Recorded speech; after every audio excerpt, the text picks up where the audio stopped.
কিয়ামতের দিন হাসরের ময়দানে এক জৈনক ব্যক্তি আল্লাহ সুবহানাহু ওয়া তাআলাকে বলবে, আল্লাহ, আজ আমি আমার বিরুদ্ধে অন্য কারো সাক্ষী মেনে নিব না। তখন আল্লাহ সুবহানাহু ওয়া তাআলা বলবেন, ঠিক আছে, তুমি নিজেই আজ তোমার বিরুদ্ধে সাক্ষী হিসেবে যথেষ্ট। তুমি নিজেই আজ তোমার বিরুদ্ধে সাক্ষী হিসেবে যথেষ্ট। তখন আল্লাহ সুবহানাহু ওয়া তাআলা ওই ব্যক্তির মুখে মোহর মেরে দিবেন।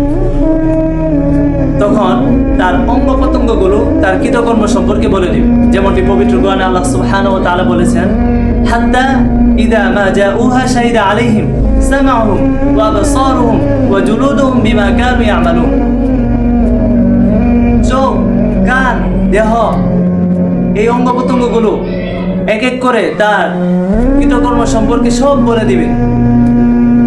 সব বলে দিবে, যা সে অন্ধকারে, গোপনে, প্রকাশ্যে, দিনের আলোতে যা যা কিছু করেছে সব বলে দিবে।